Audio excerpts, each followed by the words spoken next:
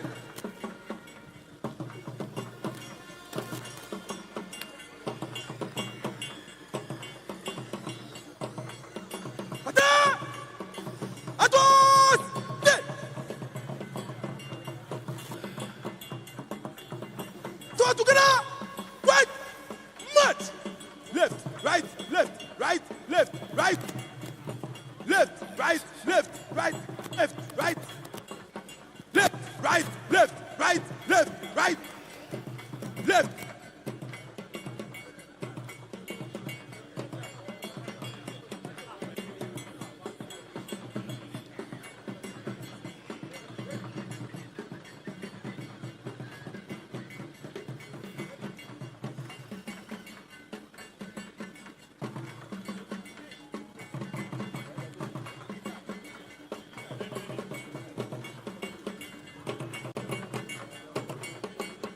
Come.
And there you can see from the Independence Square the President of the Republic, John Dramani Mahama, together with his spouse, the First Lady of the Republic, Nordina Mahama, departing from the Independence Square where the memorial, or if you will, the state funeral for the 8 departed have been held so far. And you could hear the Beagle in the background sounding loud enough. That's not the farewell. That's actually the last post, or if you will.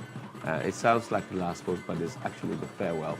And to follow closely will be the Vice President, will be the Chief of, the Speaker of Parliament, and then the Chief Justice. And then subsequently you have the Leader of the Minority Side in Parliament, Alexander Apenyomarking, and other dignitaries who came to grace the occasion joining along. As we know now, we're heading straight to the military cemetery in Cheado, in La, or at La, and then the final burial space for the 6. Already we do know that 2 individuals, Alhaji Muniru and Alhaji Comrade Murtala Mohammed, have been buried there. So these other 6, as the President of the Republic indicated, will also be buried there. And then it would bring some form of closure to this conversation. The investigations are ongoing, as we do know, and we're waiting for the full report. Portia? It's been a solemn ceremony, and this is the highest level of respect that Ghana can give to its fallen heroes. Shortly, the burial procession will also begin. First with the escort who will take the lead, then the firing party, the band, clergy, the bodies with the pallbearers, then the senior bearers will follow, the chief mourners, the president's special representatives, mourners in uniform, and those not in uniform will also follow. It's been a funeral with military honors, highest level of respect that a nation can accord its fallen heroes, and the funeral cortege is proceeding through the principal streets of Accra for the third and final part, which is the burial. And you can clearly see on your screens right now, if you're listening to us also on 3FM 927, I will encourage you to go onto the Facebook page of 3FM 92.7 and to stay on TV3 Ghana as well. You would see the drive-through the Independence Square area, heading straight to the Che Ado Military Cemetery, where the mortal remains of these individuals who serve their country with bravery and confidence will be laid to rest eventually. And that's going to happen. As Portia mentioned earlier, we've seen the cattle flag guard, we've seen the cortege, we'll see the street liners as we move on, and then we'll see all the coffins, as we've seen earlier, draped in the national flag. And Portia, it's important for us to know that the national flag that is draped, the coffins are draped in, is a symbol of the state saying thank you to all of us. This is a ceremony reserved for military persons or persons of high repute, but it's been granted these individuals who lost their lives in the line of duty. And these flags, hopefully, will be folded in a triangular manner and presented to their families, symbolic to what we had, the tricon in the American Revolution. So they would receive these as a token of the nation's gratitude to them. There will be gun salutes, hopefully, because it's a full military burial. And we expect that will happen, all of that will happen. And may they find rest and peace. And the funeral cortege is proceeding to the military cemetery at Chado. It's a 64-acre military cemetery which was opened in 2018. It has a capacity of 16,000 graves for VIPs, VVIPs, military personnel, generals, retired personnel. And the burial ground is landscaped with lawns, trees, flowers, and walkways with emphasis on serenity and orderliness. And you can clearly tell that the likes of the greats, the late Kofi Annan, UN Secretary General, and many other greats have been buried there. So for you to be laid to rest at the military cemetery, it means a lot to the nation, that the nation values your workload, the nation values your contribution, the nation values your essence in all of what the nation's life means. And you can clearly see that's next door to the National Cathedral, project. We have not been able to put the National Cathedral up. We would have had that service at the National Cathedral, but we have not been able to put the National Cathedral up. We're still contemplating whether or not to go forward with the National Cathedral, but you can clearly tell that this is a different ballgame altogether. The whole nation is moody, it's all gloomy, and everybody is weeping. Portia, I'm particularly concerned about the future of the youngsters that have been left behind by these great men. All of them had young families, all of them had, people who were looking up to them, all of them had people who they were supporting. I'm just wondering how they will pick up and move on going forward. What do you think? Johnny, grief is love that has no place to go, and it will take time. Even time may not be enough for the families to get over their beloved. From one moment you're a wife, and now you're a widow, you have a father, now you're fatherless. It is not easy. It won't be easy. But we did hear from President John Mahama about the Children's Support Fund, and he did promise that it will be sustained. and the posthumous honors given to the 3 military personnel. From squadron leader Peter Nala is now a wing commander. That's right. And then we have Flying officer. Chum Ampedu, now a flight lieutenant. Yeah. And then Sergeant Adomensa is now a flight sergeant. What does this mean? What this means is that squadron leader is equivalent to a major in the army. So if you're moved from flying officer to a squadron leader to a wing commander, that's a lieutenant colonel. And then if you're moved from a flying officer, which is a captain, to a flight lieutenant, a flying officer, which is a lieutenant, to a flight lieutenant, that's a captain. And then if you're moved from a sergeant to a flight sergeant, that's a WO. So they have all been elevated in their own ways. What this means is that they also get an opportunity, the benefits that could come to them from the military itself in terms of the institutional structure and what they and their families will be taken care of. I like the sound of the fact that beyond all of these posthumous promotions, you have had individuals also pledging support. And I stated earlier, about a week ago, that look, what has been left behind for us, may God give us the resources to be able to help to cater for them. I can only imagine what the widows are going through at this point. Yeah. I can only imagine what the children are going through at this point. In their tribute, the late Dr. Omani Boame's wife, she said, with God's help, I will take care of mommy and our 3 children. And then, though you are gone from sight, you remain forever in our hearts, our friend and hero. These are from the children of Dr. Omani Boama. And then the children also did say, Daddy, why did you have to leave us so soon? From Sergeant Adomensa's wife, who is now a flight sergeant, she said, shame on you, death. You have not won. Christ has. Christ indeed has won that. And you can see there the Royal Party straight on the Liberation Road, heading straight to Christ the King Junction, and hopefully will dovetail to the former Lands Commission main office, and then we'll get into the Gifford Road, and then straight on to the John Mahama roundabout, and then shortly we'll be at Major Maxwell Mahama roundabout, and then turn right there we find the military cemetery there. And this is our full coverage of the burial of the 6 others who died as part of the 8 who perished in that tragic helicopter crash on Wednesday, last week Wednesday, I should say, Portia. And that's the forecourt where the burial service will be held at the military cemetery. It will be organized for the departed before their remains will be interred.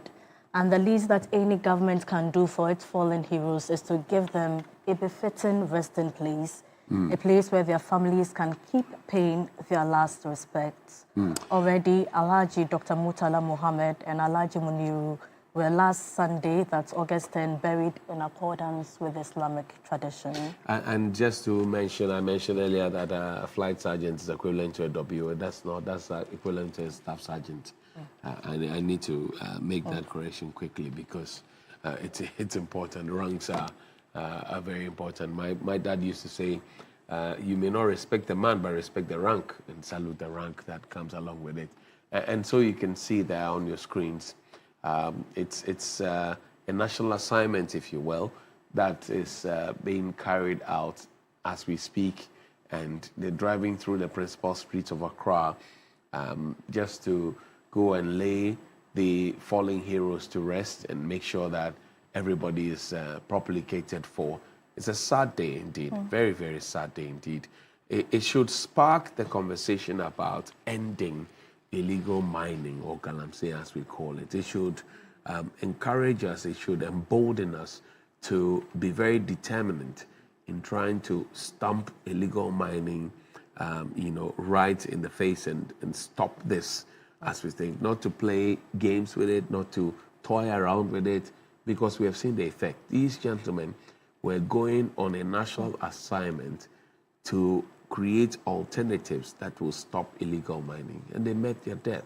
It means that if there hadn't been any form of illegal mining, I'm not sure they would have congregated or sought to have congregated in Obuasi to say that we want to stop this, Portia. Exactly, Johnny, and this should be the beginning of the end of the illegal mining menace. Just yesterday, you saw a standoff between the illegal miners and security personnel. Right. It means that they are not even ready to stop this, and I think this will mark a turning point in Ghana's fight against illegal mining. And one of the most striking parts of the state funeral was the sermonette by Apostle Brigadier General Kumi Wood, Right.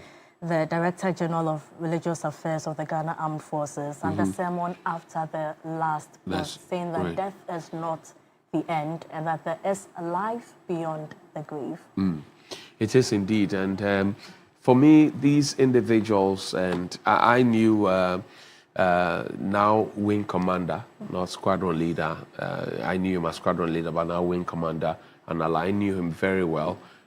We used to hang out, Giovanni and I, and he was a very, very nice gentleman. Very, very nice gentleman who, you know, I knew Comrade Mutala very, very well. I knew Dr. Mani Boma very, very well. And they were nice gentlemen. Nice gentlemen that you couldn't corrupt. Nice gentlemen that you couldn't influence in the wrong way. Nice gentlemen that you couldn't convince to do wrong, no matter what it was. And for us as a country to have lost people like this, it's quite painful, very, very painful. Skilled and experienced. I mean, I'm just here thinking how much it takes to train a pilot, how much it takes to train a commissioned officer, how much it takes. Mutala, for example, not so long ago got a PhD after 4 years from the University of Ghana, got it just in February of this year, and by August, it's gone. It heads to a certain different level and different core that if you don't pay attention to it, you may gloss over it. But it also tells us that if you, as a citizen of the Republic, volunteer your services and you remain patriotic, the nation will honor you. Today they are being honored. 5 of them are not military personnel, but they are being given a full military burial. We should tell the younger generation that this is indeed service that you must be proud and bold and brave enough to give to your country so that you're rewarded. And for most of them, they even did put their country first, even before their families. That's right. And it's a call to duty, a call to be patriotic to the country, Ghana. So there we have it. You can see on your screen there the regimental band playing some martial music as we get ready, and this should be at the military cemetery, and some martial music being played. And usually on such occasions you would hear a lot of martial music and alternative dirges, and they would be weeping, but soldiers don't cry in public, as we are told. They would do that in private. And the gallant men and women of the Ghana Armed Forces will do their best at every single opportunity to be able to celebrate one of their own. Wing Commander Anala was one of their own. Now Flight Lieutenant Ampedu was one of their own. And Flight Sergeant Ernest Adomensa was one of their own. So they've come all out. And you can see the Air Force heavily represented, Portia, on this very day. You can see the Army also represented on this good day. And it's a tri-service, if you will. Everybody is out there to eulogize and to mourn with the bereaved families. It's really, really a sad day, if you ask me. Really a sad day. Very sad day, and tragic events like this could even make a person of faith question their faith and their existence, and ask yourself that, what is life all about? But that's where you take solace in your faith at this time, no matter how difficult and how trying it is. Like the Apostle Brigadier General Kumi Wood did say, There's life beyond the grave, and we are waiting for the day of resurrection.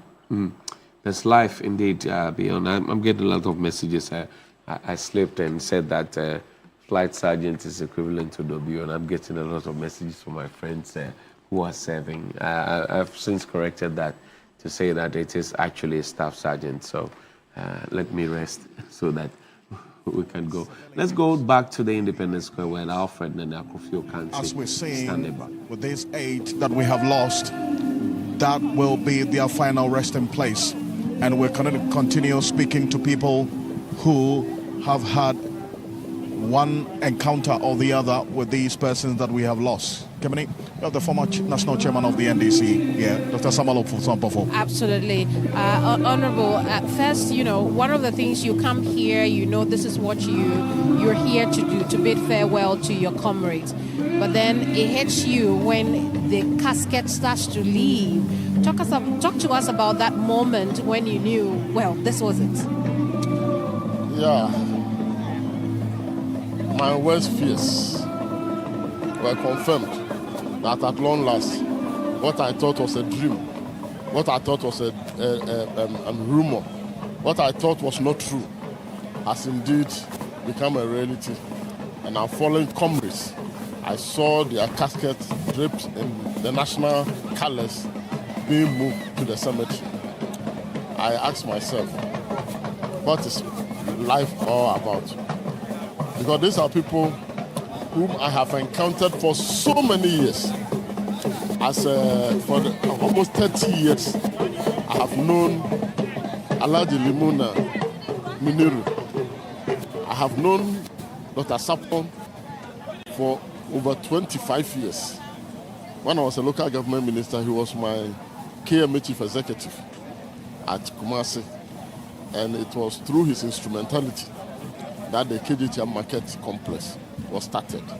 The first day that His Excellency, the President, the late J.E. Mills, asked us to lead a team of the Brazilian ambassador and the contractors to Utumfo's palace. Sapon was the one who led the team to go and show the plan and everything, to receive the blessings from Utumfo for the construction of the KGTM market, which was eventually completed during the tenure of current ambassador designate for China, Kojo Bunsu, who was also a KMA chief executive. So that's how far we have come. I have also known the young man, Samuel Paje, who was my mentee. He came to see me in 2018 when I became national chairman of the party, that he admires my politics and so I should mentor him. And I have mentored him. In 2020, I went and launched his campaign at Obuasi East. It was the first time that I saw a member of parliament with a full manifesto, which had been printed in a booklet. And I launched that manifesto as well and asked people even to use it as a model so that when they win power, they will know the direction that they are taking their constituency. Dr. Manu Buama, during the CJA time, I was the national organizer of the party by that time. Together with Comrade Kwasi Pratt, veteran Atu Ahoy, Alhaji Ramadan, and several others, Dr. Percy, the late Dr. Percy, and then the current fisheries minister, the MP from Western Region, the Shama MP, and several others together from the Committee for Joint Action. And that was when the decision was taken that let us make it a broad base so that it will not be only an NDC matter. So Dr. Percy and I was from Reform Party, Ramadan and Muna were from the PNC, and then Omanu Buama had just had some challenges from the Kufuor administration about Get Fund, and there were some banter, and they tried to come at him. So it was a good time for us to poach him, and so Comrade Kwasi Pratt and others brought him in. And the first press conference of CJA was organized. It was Omanu Buama who read the tribute.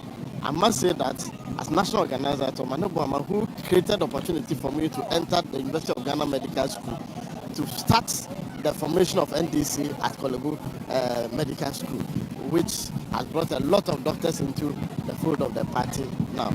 And so we worked with him in 2016. He was the campaign manager, I was our election director, and subsequently he became election director, IT director, and then we have worked closely until this sudden tragic event took place.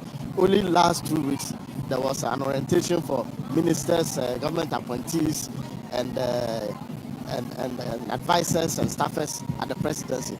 He took us through communication, political communication, and after his presentation, when he was asked, does anybody have a question? There was no question because he actually delivered, and after the delivery, everybody was satisfied with it. The next 2 days, he organized a similar one for CEOs and their deputies. So I can say that for the last 2 weeks, Manu Boma came into contact with almost the creme de la creme of the NDC, being at the party level, being at the government level, being at the CEO and state organizations level. Little did we know that this was going to be the last time that he's interacting with virtually the rank and file and the movers and shakers of the party. So we've lost a great deal of personality.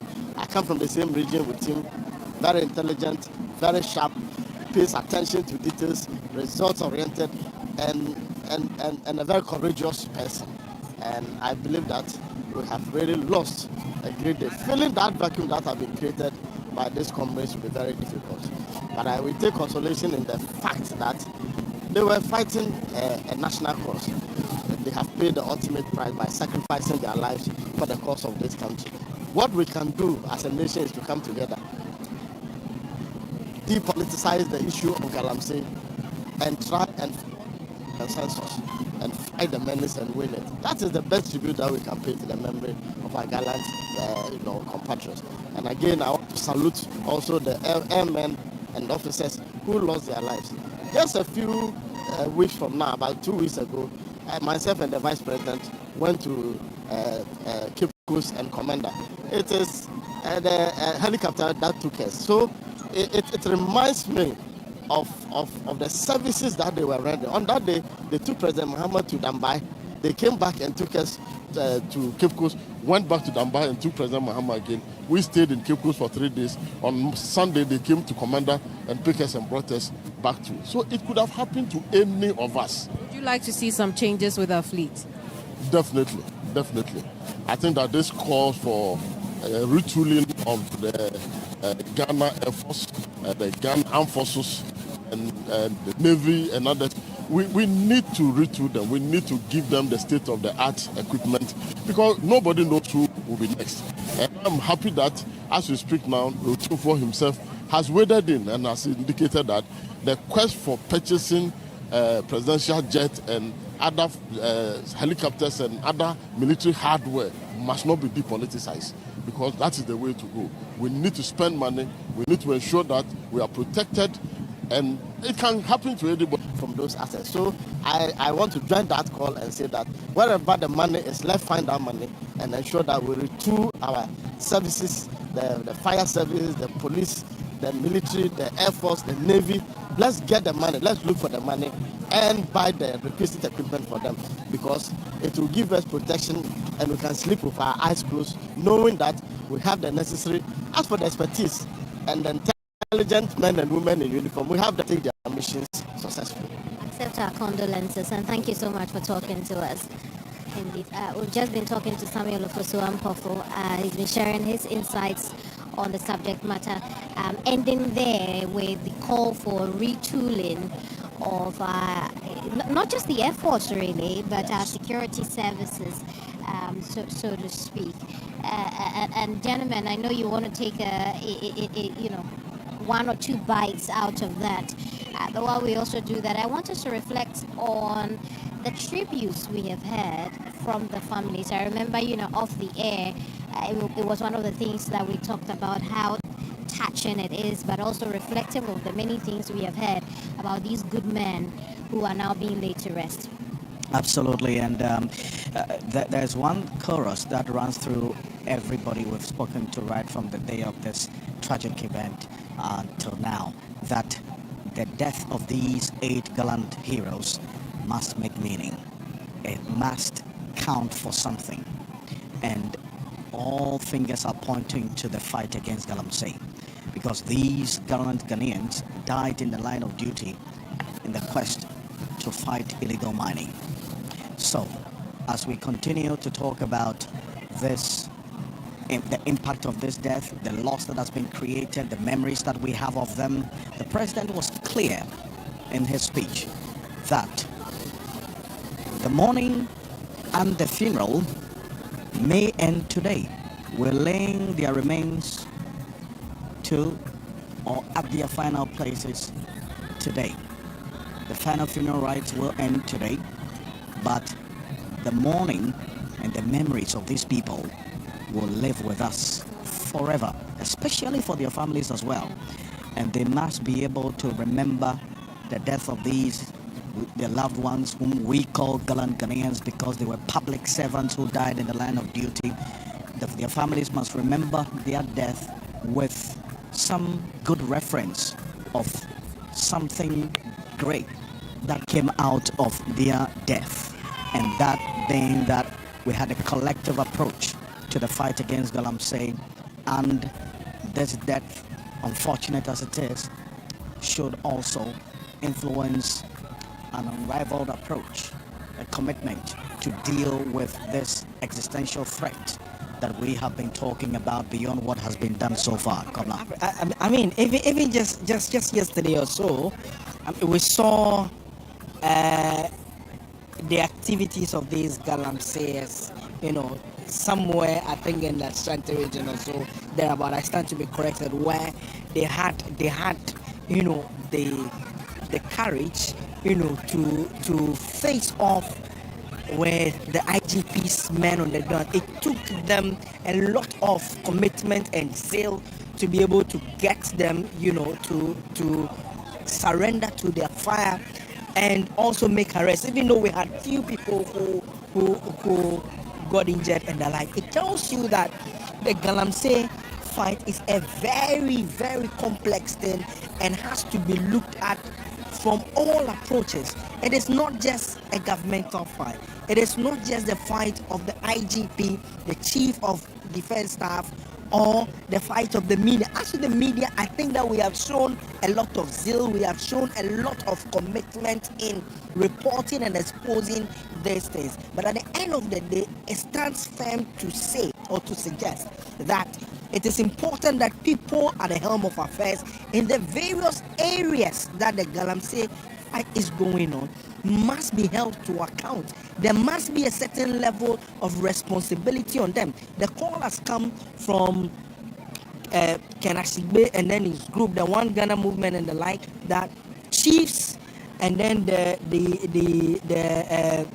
police commanders in these areas that the Galamsey is endemic, should be held to account. We need to see a stronger fight, from the state. I'm not saying that the state is not doing it. They are doing. Yes, I have spoken to Amabua just a short while ago. We spoke to him and he said that nothing is going to deter him. We can only support him and even on our own also do the best. But I think that this is one of the gruesome deaths that has shaken the country to the core. For me, what is relevant, what remains key is the assistance that is going to be going to the family. Look at the young kids, look at their wives, look at the children that they have left behind. Who is going to take care of them? Fortunately, the president has made some commitment. Some individuals have also made commitment. Organizations or institutions are also making commitment. But he is called for the public to join because they need to be taken care of. Right. And it is also instrumental to know. And you can clearly see now we're at the military cemetery. The team has gotten there, the cortege ready, and we will connect now to Godwin Asedeba, who is a man, our ears and eyes and boots on the ground, to give us full detail of what's really pertaining now at the military cemetery at Chadon. Moshe?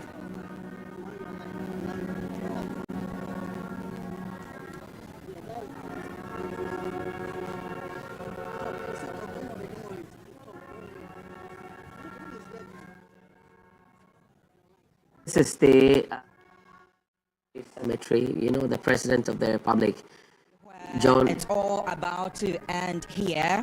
I'm sure you've seen how we brought you the update from the Black Star Square, where we witnessed His Excellency John Dramani Mahama update us on arrangements so far, and also telling families to be strong as far as this particular issue is concerned. Just as you've seen the red mat that has been laid, this will be the exact spot that will be welcoming the dignitaries who will be walking into this particular premises, which goes far behind my cameraman, where we see reef stands that will soon be welcoming families who will be laying reefs in honor of these 6 individuals who are going to be laid to rest.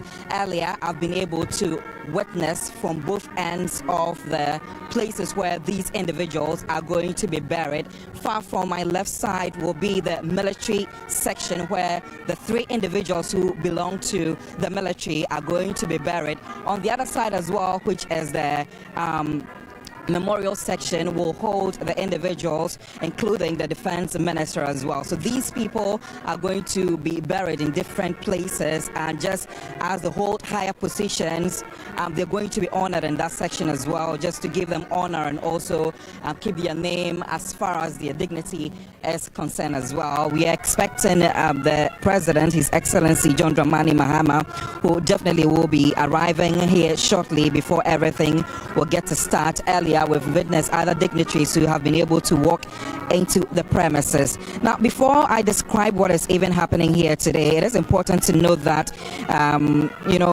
a lot of things has already taken place. On Sunday, the 2 Muslim individuals, including Honorable Dr. Ibrahim Mohammed Mutala, who was the Minister for Environment, Science and Technology, and Alhaji Muniru Mohammed, who was the Acting Deputy National Security Coordinator, were all laid to rest here according to the Islamic traditions, which we brought you updates. We can also recall that the Janaza prayers were read at the forecourt of the State House earlier, even before they were being brought here into the cemetery, and before the burial process, which was done privately, took place.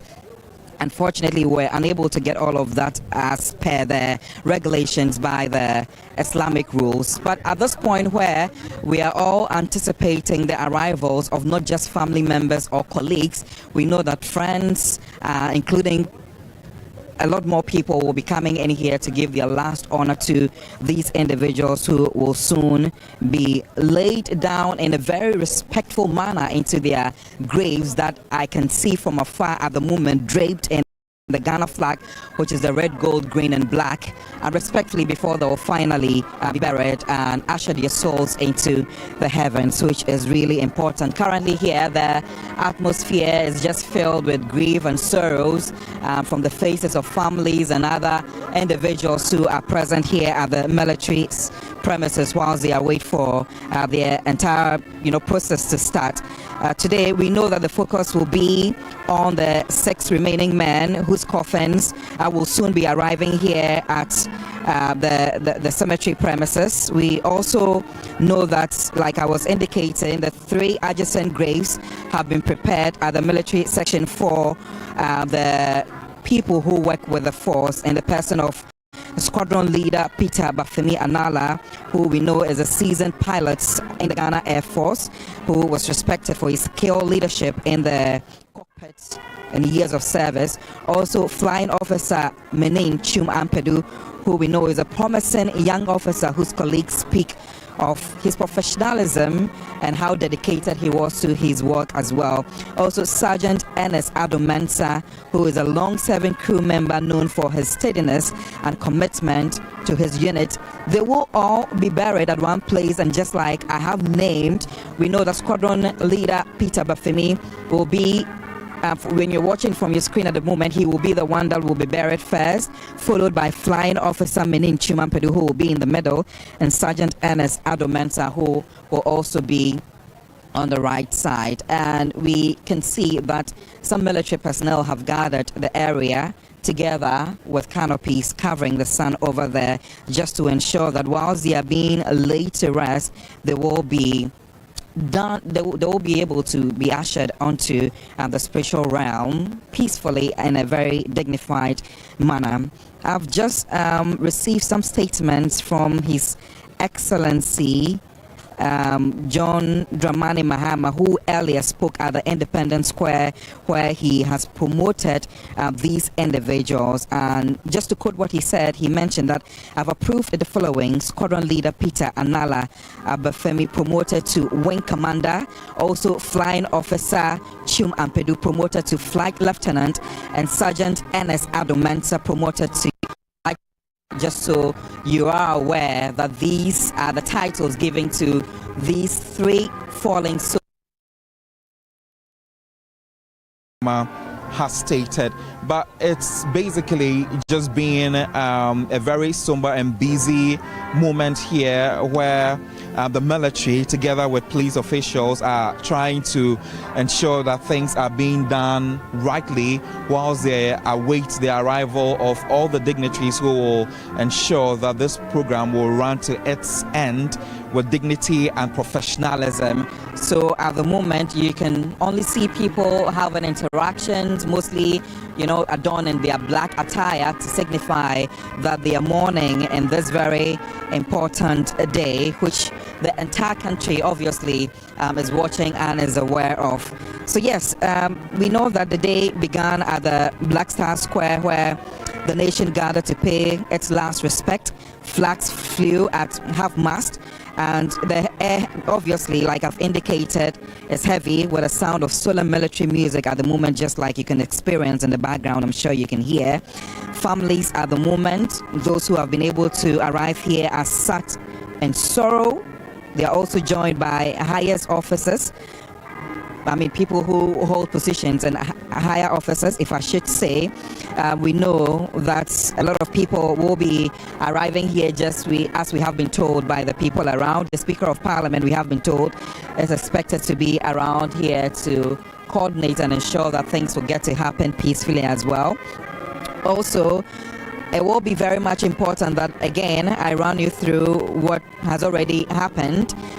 Before today's state funeral began, 2 of the 8, which is Honorable Dr. Ibrahim Mutala, who is the Minister for Environment, Science, Technology, and Alhaji Muniru Limuna Mohammed, who is the former Deputy National Security Coordinator, were all laid to rest in accordance with the military and Islamic rites, side by side, as they journey together to the heavens, if I should say. Also, we know that on Sunday, August 10, was when the Janaza prayers were held and performed at the forecourt of the State House before they were finally moved in here to the military cemetery. We know that the chief imam was here, where they had verses from the Holy Quran, where it was recited to the hearing of everyone, including those who were watching us on television and also listening on radio as well, and on the online portals as well.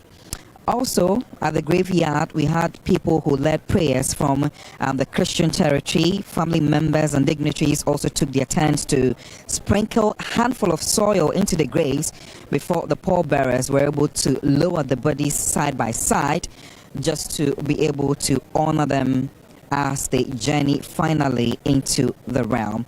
So at this point, I will soon be handing over to Portia and Johnny, who are in studio coordinating and ensuring that everything is done and being done perfectly. But just before we go, we have been told that the heirs are already on their way, heading towards here at the military cemetery. And once they arrive, everything will begin here at the cemetery. At the moment, I've witnessed a lot of dignitaries, like I've mentioned, who have already arrived at the scene here, and we're expecting a lot more people who are coming. A lot of the empty chairs here are already occupied and people are ready. And just as you can see or hear the solemn music on the background, it has, painted a mood here and also it has journeyed people into a mood that is just really somber, as they're trying to come to terms with the fact that this rather unfortunate incident has either happened to one of their family members or colleagues. So at this point, I'll throw it over to Portia Gabo and Johnny Hughes, who are in studio, and I will stand by to bring you the details subsequently as they unfold. My name is Godwin Asedeba. Thank you so much, Godwin Asedeba, for that update. But at the graveside, there will be the procession by the burial party. Then there'll be scripture sentences. Then hymn number 5 from the Methodist Hymn Book 948 with the song Abide With Me, Fast Falls the Evening Tide, written in 1847 by Scottish Anglican cleric with the name Henry Light, and it is also a favorite at many burial services across the country and also worldwide. Then there will be committal and prayer. After there will be the firing of volleys. Then the last post, after which there will be a minute silence, which will be observed. After that, there will be the reveal, laying of wreaths, vote of thanks, and then prayer and benediction. Then at the individual graves, there will be the lowering of the casket by the bearer party, as well as prayer by the chaplain. Then presentation of insignia by family representatives, and then there'll be the vote of thanks, Johnny, and then benediction. And I like the sound of Abide With Me. In the Anglican Church, it's actually hymn 27, H&M Modern 27. And that hymn is very synonymous with lots and lots of funerals. And it tells you how powerful that hymn is and how people are comforted by that particular hymn when it's sung. Exactly. In the lyrics, Abide with me, fast falls the eventide. The darkness deepens, Lord, with me abide. Right. When other helpers fail and comforts flee, help of the helpless, abide with me. And there's another one that says, hold thou thy cross before my closing eyes. Shine through the gloom, which... And point me to the skies. Heaven's morning breaks. And earth's vain shadows flee.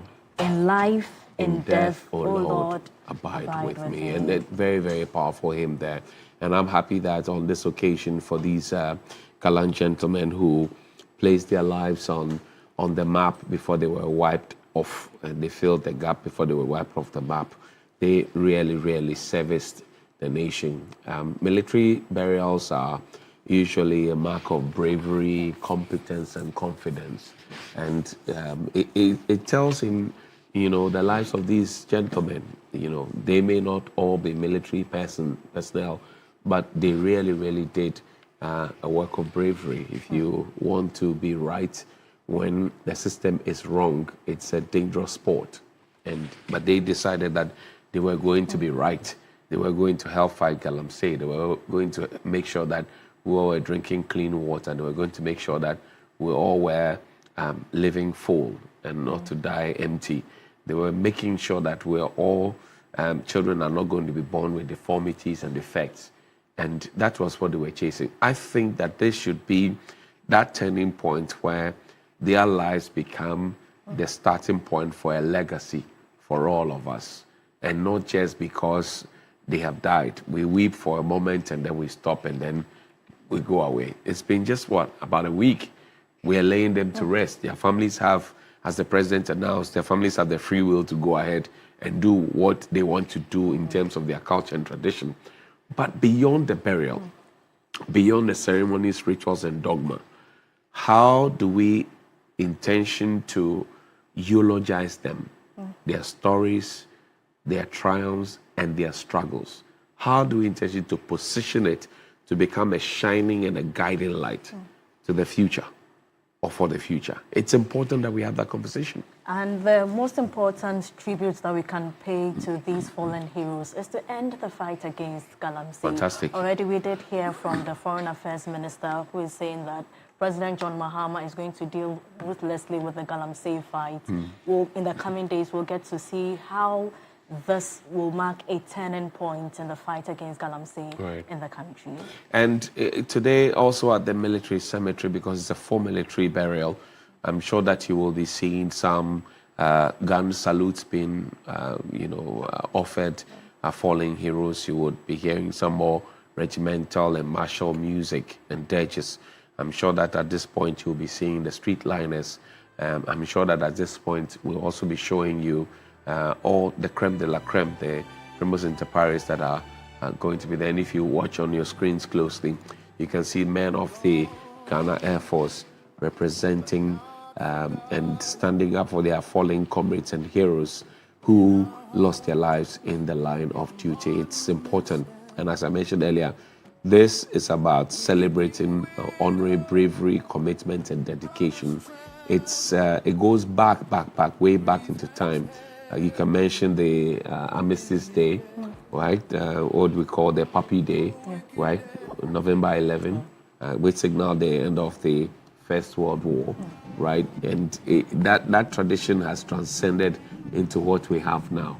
And so for the President, the Commander-in-Chief of the Republic of Ghana, to have said that, well, I'm going to afford the other 5 who are not members of the military or serving with the colors the same honor as the other 3 who actually served with the colors.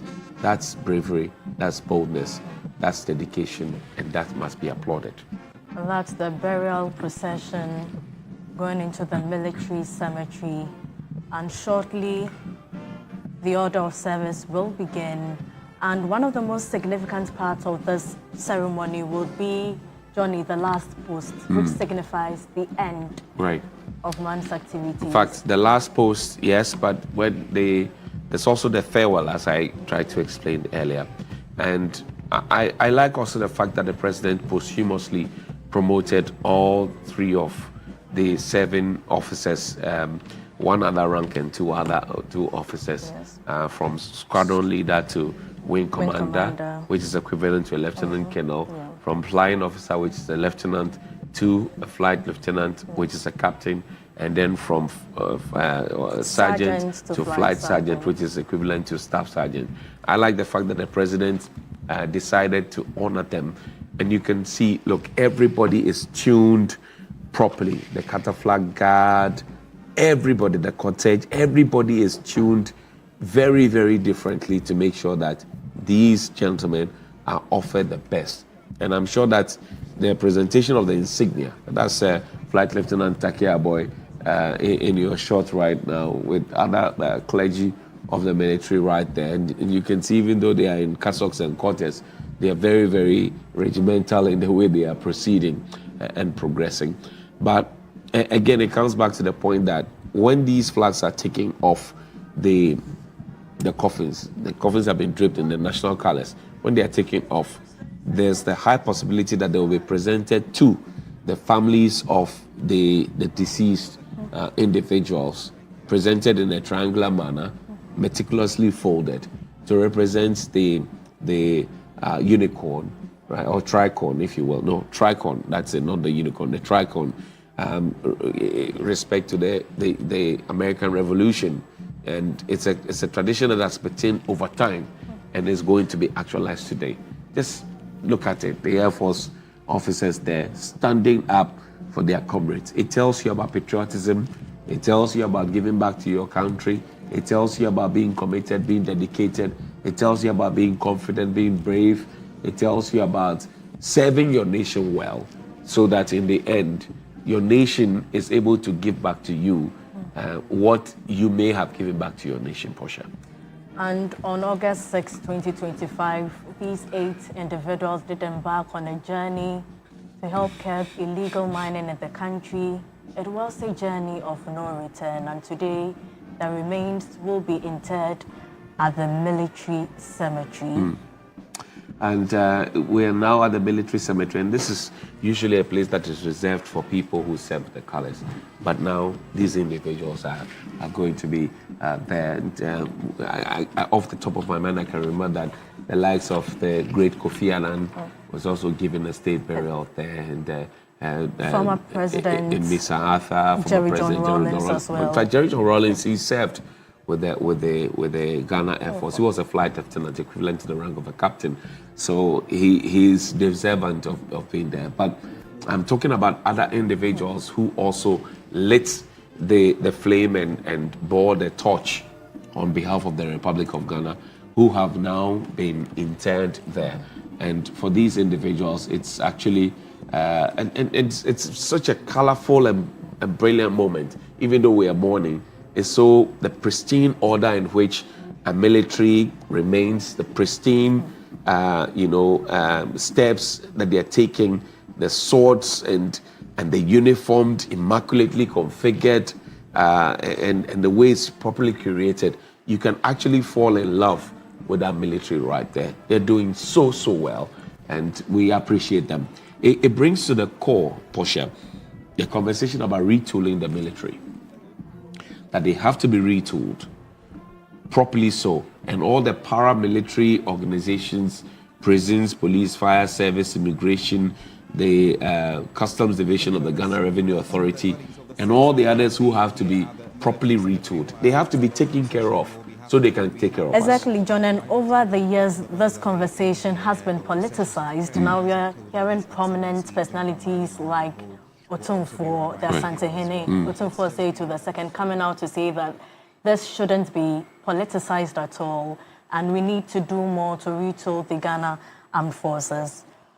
The remains of the gallant 8 fallen heroes will be interred here at the military cemetery. It has a capacity for 16,000 graves. Right. And if you go back to ancient Greek and Romans, the warriors of medieval Japan, the tradition of honoring fallen soldiers has been part of the military. And that's what we are seeing. Military honors for the dead are powerful ceremonies, deep and emotional historical significances in which it reinforces esteem, status, and significance of military service in society. It's also a county's solemn promise that the bravery and dedication of its warriors have never been forgotten. We will never forget the bravery of these gentlemen as they're there. And then there you can clearly see the precision. For me, it's the precision that delights me so much, that you cannot make a mistake on this particular day. Everybody has to be properly focused and properly screwed on to be able to deliver excellence, because this is a national honor, and a national honor cannot be matra makwe kind of thing. It has to be done in a very, very proper way, and I'm happy that it's been delivered in a very, very proper way, Portia. Shortly, there will be scripture sentences which will be read, and then the hymn will be sung, committal and prayers, then the firing of volleys, the last post will be sounded, and a minute silence will be observed. Then there will be the reveal, laying of wreaths, the vote of thanks, and then prayer and benediction. Then at the individual graves, they won't be buried together. Military personnel will be separated from the civilians. The pallbearers will do the lowering of the caskets. The chaplain will come in to pray. Then the insignia will be presented to the families, and then after the vote of thanks, that will be it. And you know, these military honors that are being granted these individuals is not just about rituals. It is about a powerful expression of respect, gratitude, and remembrance. It's also an honor to the fallen, so that we remember the sacrifices that they made and the enduring legacies that they have left behind, and strive also to achieve same or more. So to other soldiers, this will be a mark for them to renew their vows to the state and also to endeavor to do better. It also instills a sense of pride and respect among fellow soldiers. It reinforces military values, patriotism, and duty. And this whole ceremony is about these gentlemen. You can see the Kataflag Guard there. They're getting ready with the swords. These are commissioned officers, not what some people say on the street, Bojua soldiers.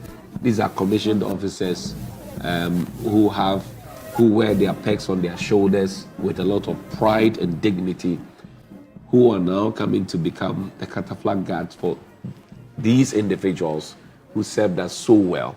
And I'm sure that if I don't want to exaggerate, but Flight Sergeant Ernest Adomensa, who is not a commissioned officer at this point, will feel very honored to have a commissioned officer standing as Kataflag Guard to him.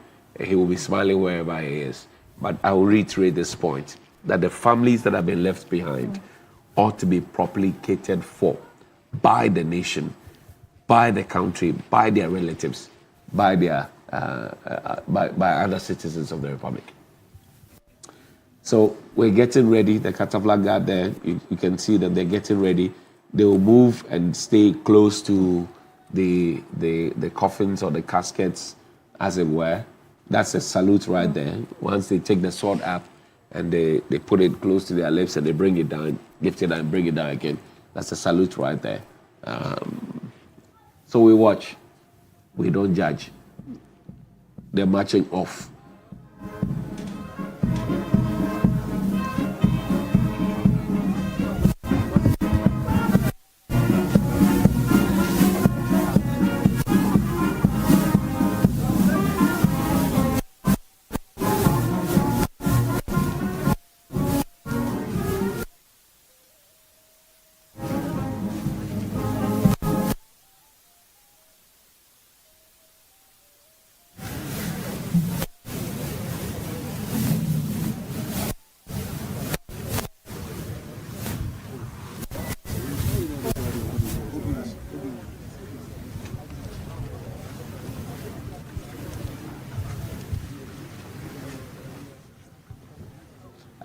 Government officials who are also there with him.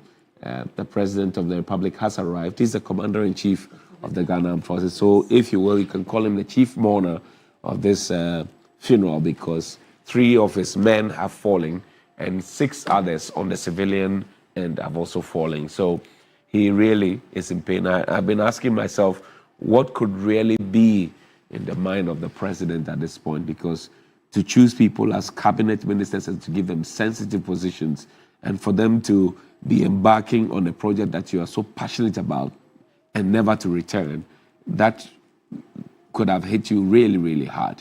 So I'm imagining what's on the mind of the president. But he's maintained a lot of composure after that tear he shared at the frontage of the Jubilee House while laying flowers for his people. He's maintained a lot of composure following that, Portia. And President John Mahama has also asked us to try to come to terms with the tragic loss of the fallen 8 heroes. We're head now, and Brigadier General, the Chaplain General of the Ghana Armed Forces, is speaking. Let's hear him.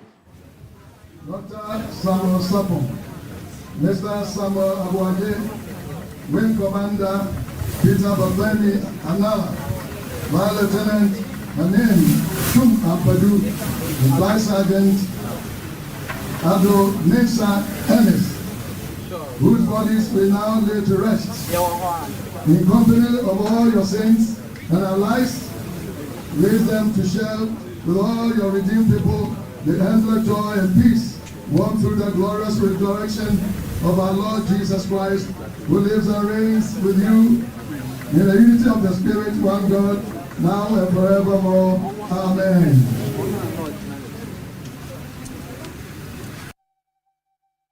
We shall now continue by singing hymns. Abide with me.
the committee.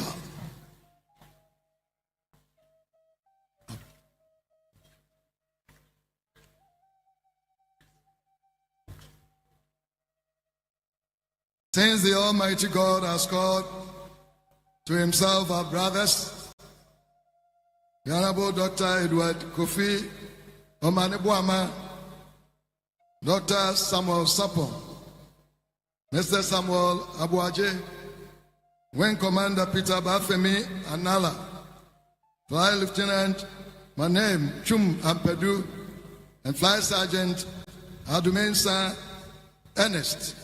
From this life to himself, we commit their bodies to the earth from which it was made. Dust to dust, ashes to ashes, earth to earth. Christ was the first to rise from the dead, and we know that he will raise up our mortal bodies to be like his glorious body.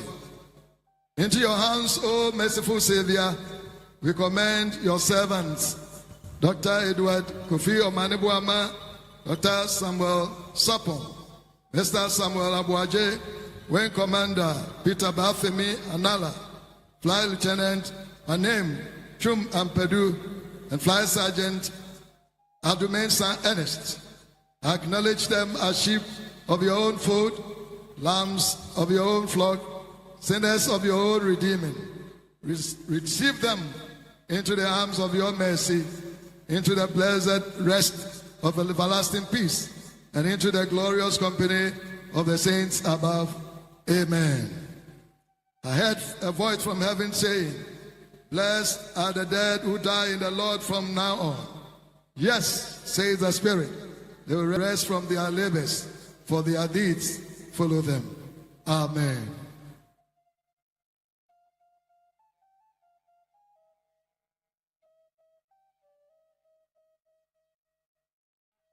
Firing of guns. At this time, guns will be fired.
the last post.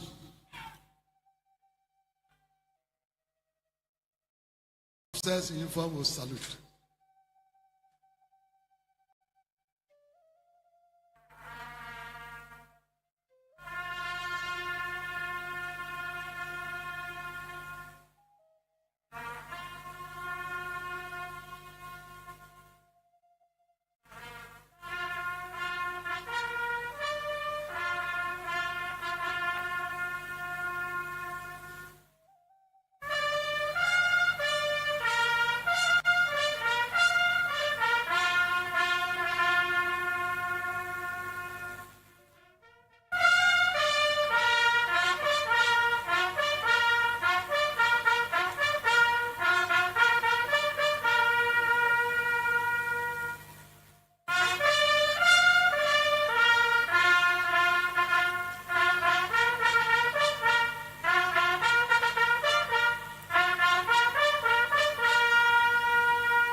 We shall now observe a minute silence in memory of our fallen heroes.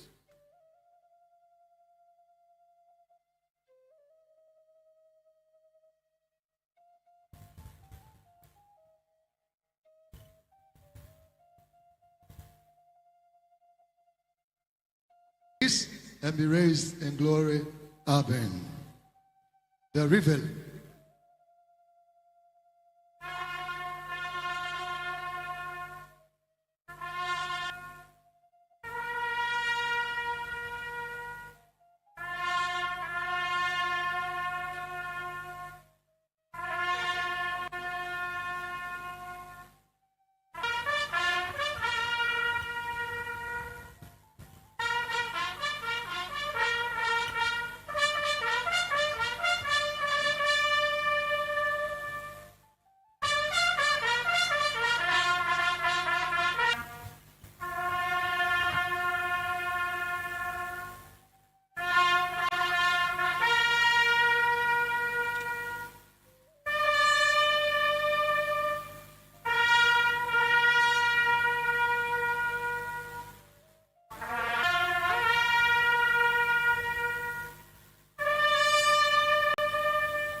Your Excellency, distinguished ladies and gentlemen, you may please be seated.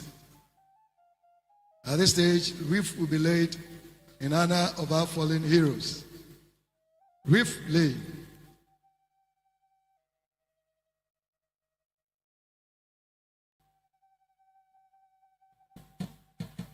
Your Excellency, distinguished mourners, This afternoon, we shall lay 14 wreaths in honor of our fallen patriots. The first wreath will be laid on behalf of government and the people of Ghana. May I respectfully invite the President of the Republic and Commander-in-Chief of the Ghana Armed Forces, His Excellency, Mr. John Dramani Mahama, to lay this wreath.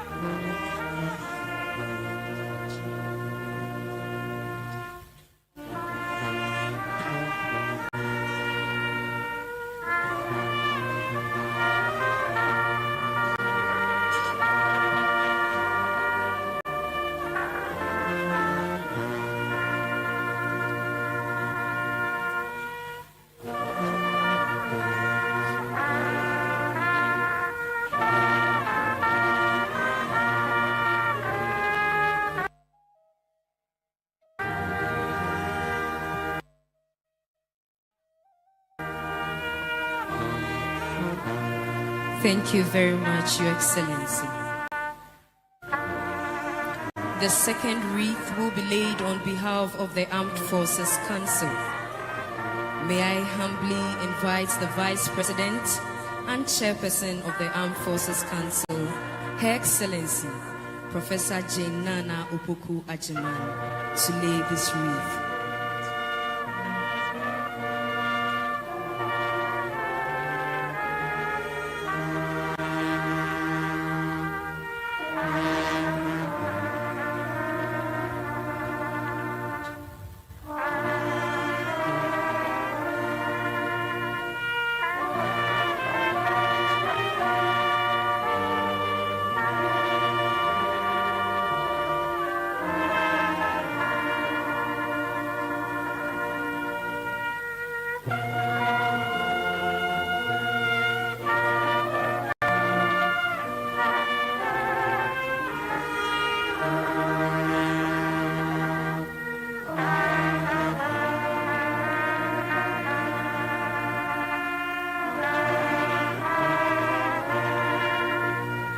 Thank you very much, Your Excellency.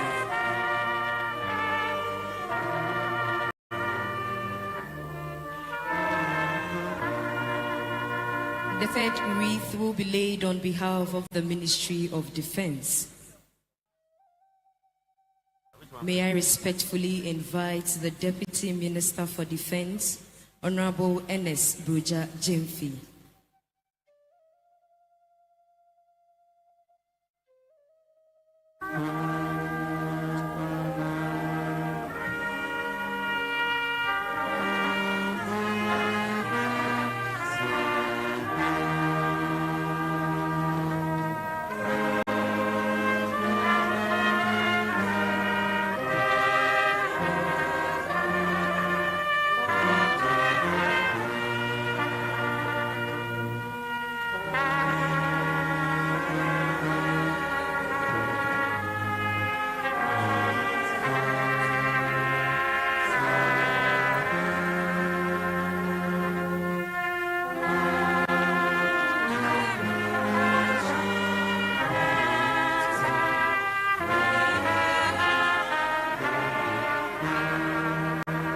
Thank you very much for doing us the honest, sir.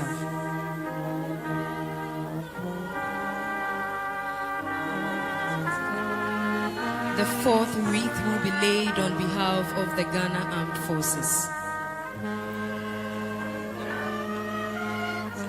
May I please invite the Chief of the Defense Staff, Lieutenant General William Ejapon, to do this laying.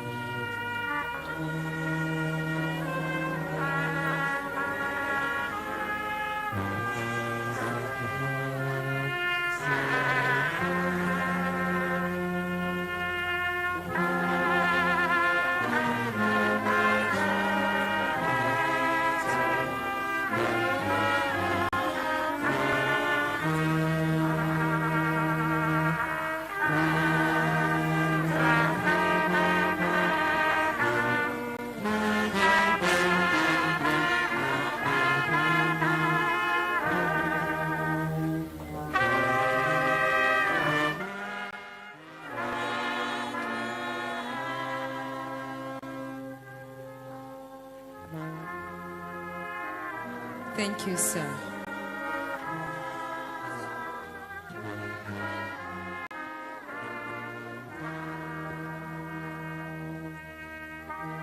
The fifth wreath will be laid on behalf of Ghana Air Force.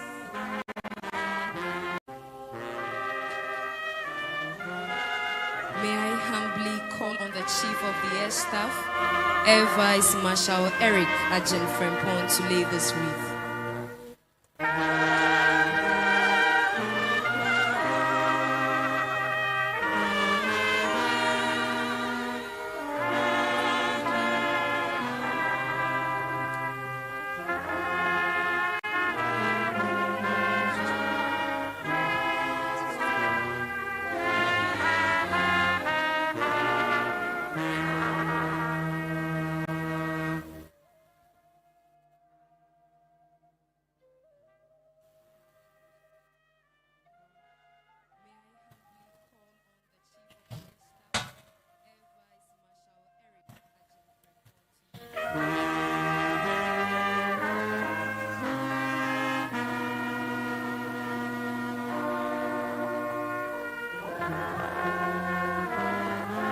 Thank you, sir. The sixth wreath will be laid on behalf of the National Security Secretariat.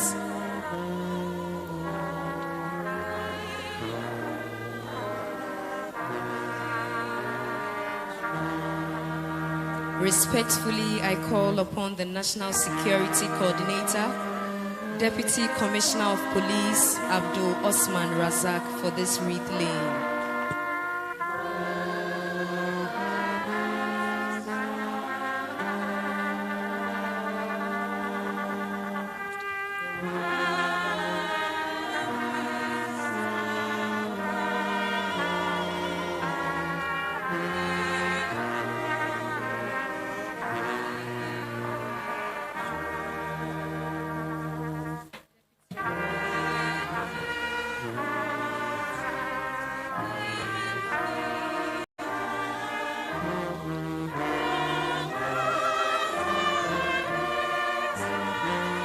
The Honorable Minister for Foreign Affairs and Regional Integration, Honorable Okujeto Ablakwa, has laid the wreath on behalf of National Security Secretariat. Thank you very much, sir.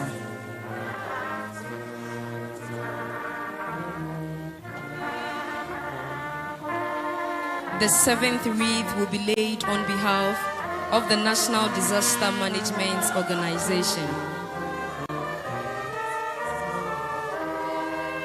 May I please call on the Director General, Major Dr. Joseph Bikanyi Kuyon, retired, to lay this wreath.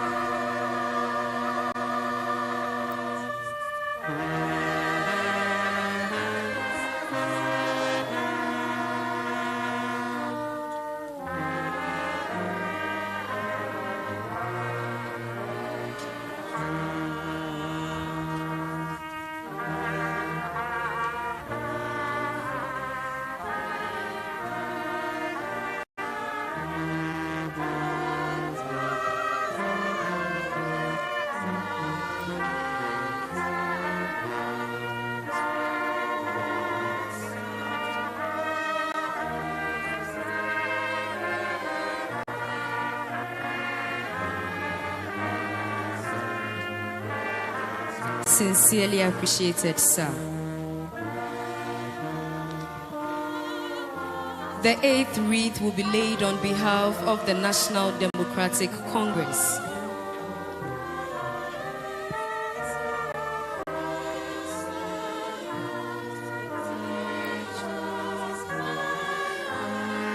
Humbly, I invite the National Chairman, Honorable Johnson Asiedu Inketia,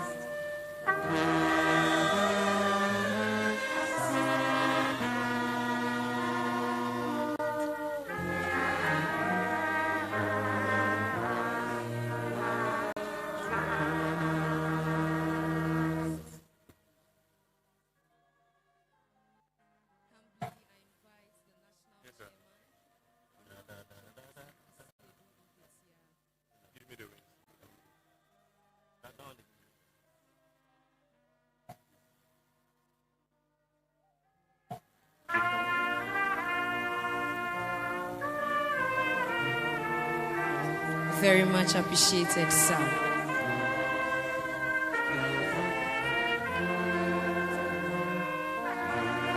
The 9th wreath will be laid on behalf of the family of Dr. Edward Kofi Omane Boama. May I please invite Miss Philomena Angelina Fosu to lay this wreath.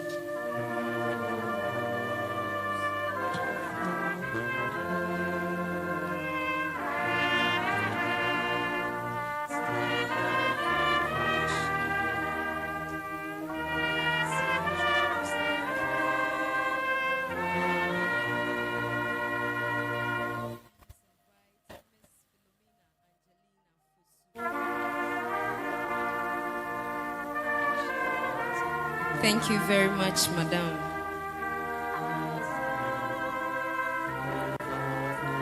The 10th wreath will be laid on behalf of the family of Dr. Samuel Sapon.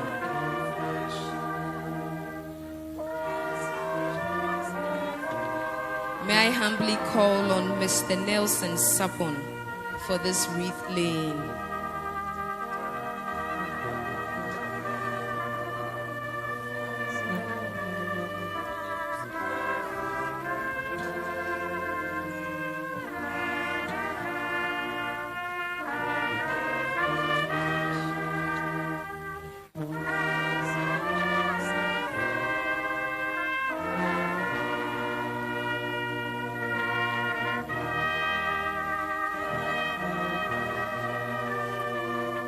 Most grateful, sir. The 11th wreath will be laid on behalf of the family of Mr. Samuel Abuaje. May I invite Madame Florence Abuaje to lay this wreath.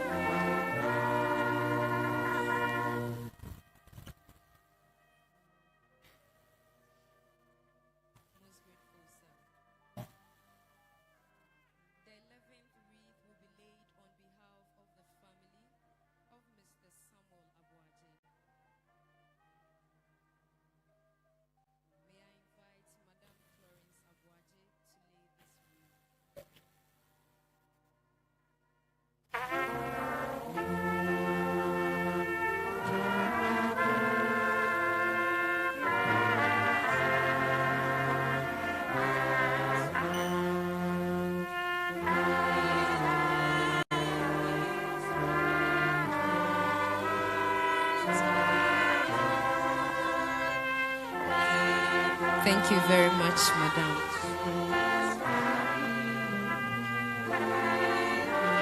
The 12th wreath will be laid on behalf of the family of Wing Commander Peter Bafemi Anala.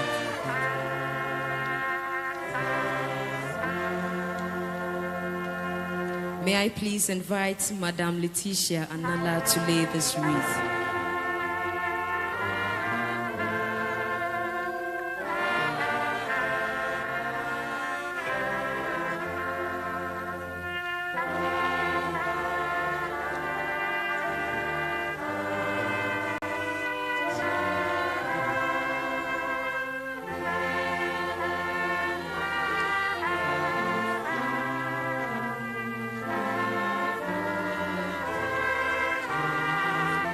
Thank you, Madam.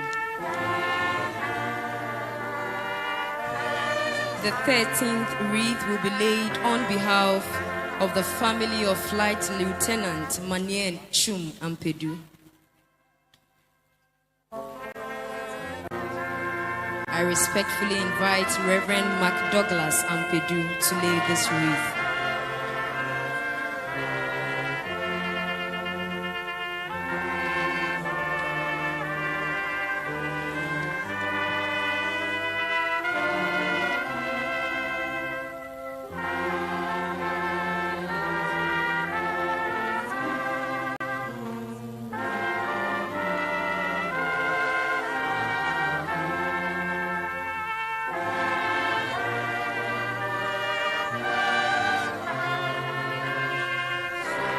Thank you very much, Reverend.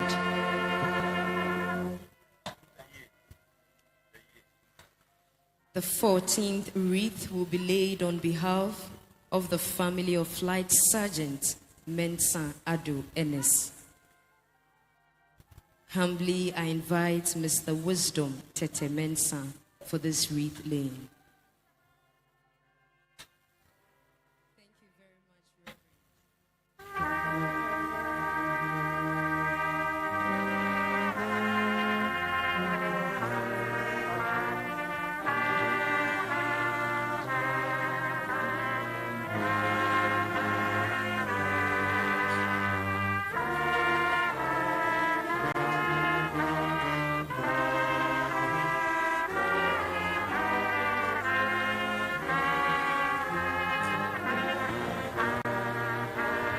Thank you very much, sir.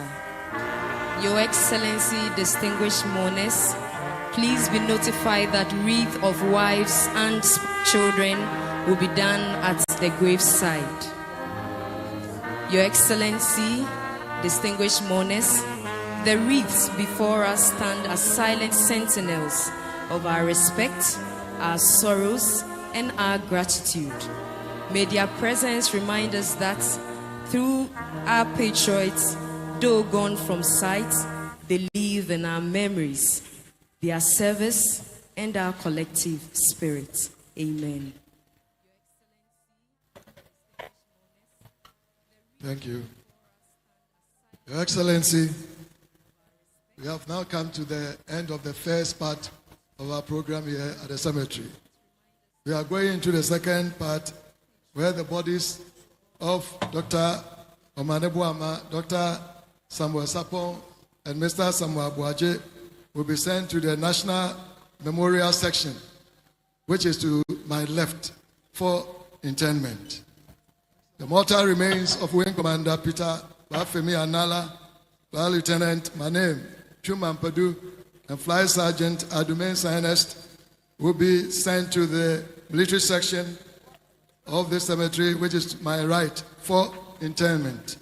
Respectfully, the Commander-in-Chief is respectfully invited to join the procession to the National Memorial Section. Families are also encouraged to follow and bid farewell to their departed relatives. So families will join the appropriate procession to where their family members will be interred. Thank you. Bearer party, following.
May I respectfully request all of us to please be upstanding as the bodies are sent.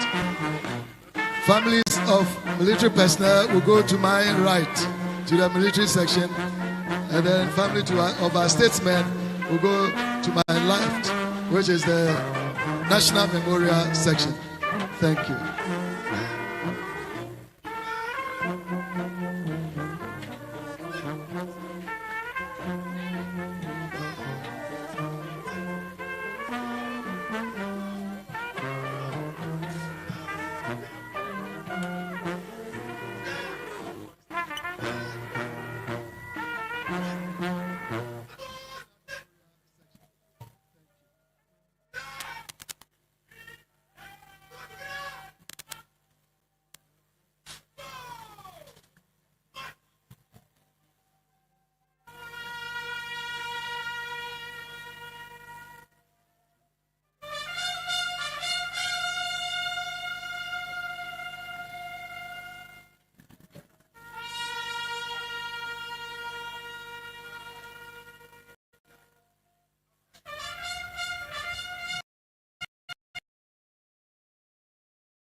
together with other dignitaries who have laid their wreaths on the wreath stands. At the moment, you can clearly see the pallbearers who have carried 3 caskets. They are marching slowly, casket.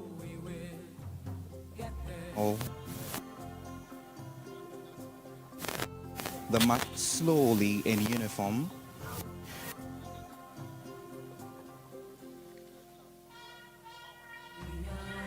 They continue to stay.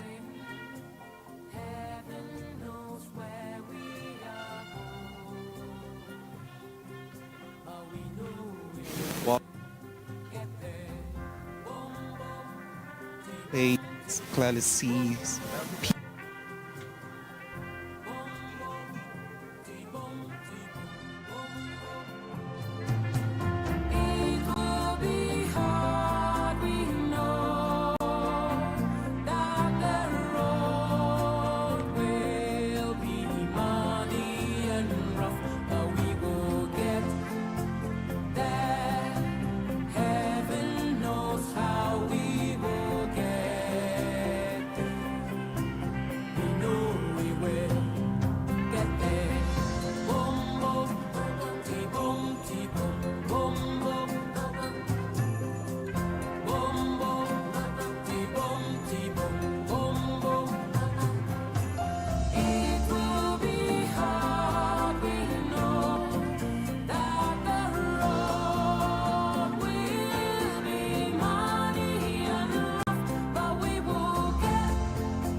Johnson Asiedun Ketia, Fifi Fiabikwete was General Secretary of the party.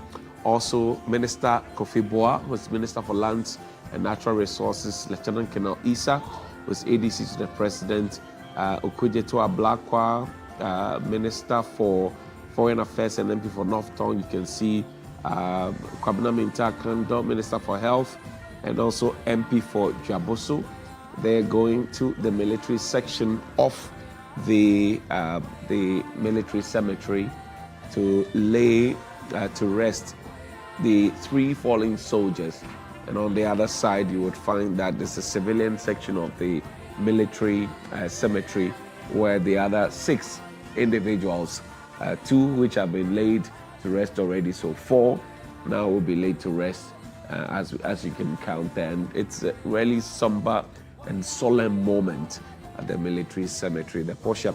This tells us that man has an end, and when the end comes, there's literally nothing you can do about it.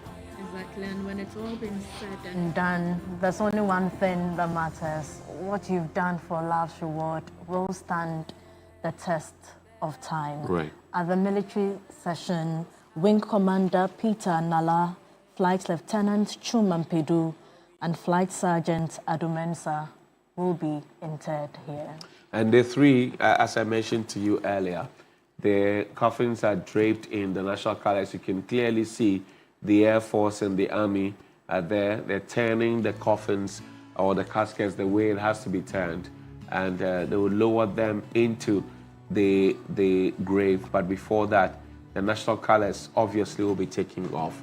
They will be folded in a triangular manner, and tricon, as it's called, resonance with the U.S.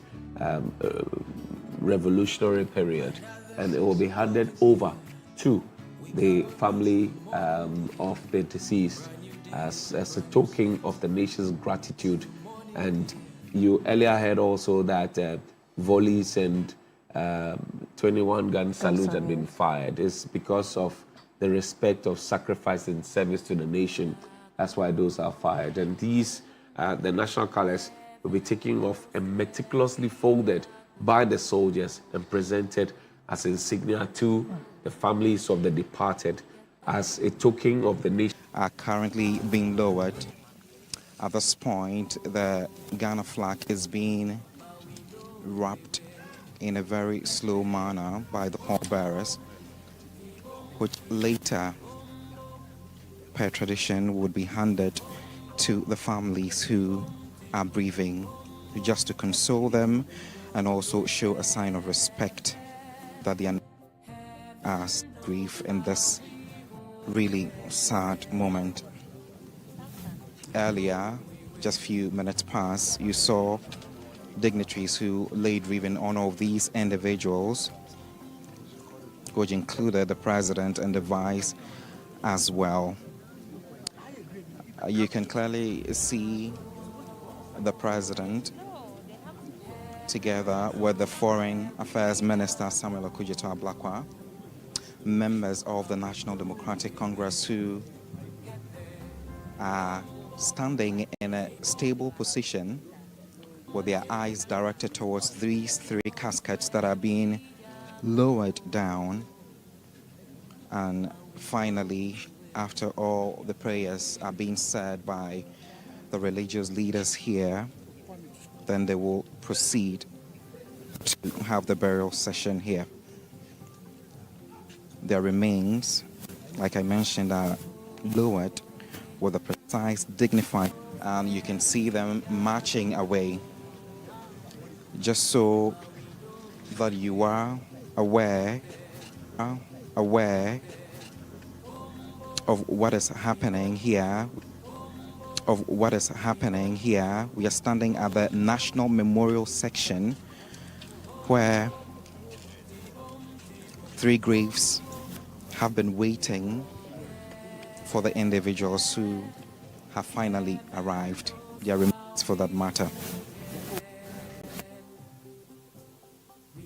The first one belongs to Dr. Edward Omane Boamah, who is Ghana's Minister for Defense, a statesman who championed modernization and to enhance the nation's security infrastructure.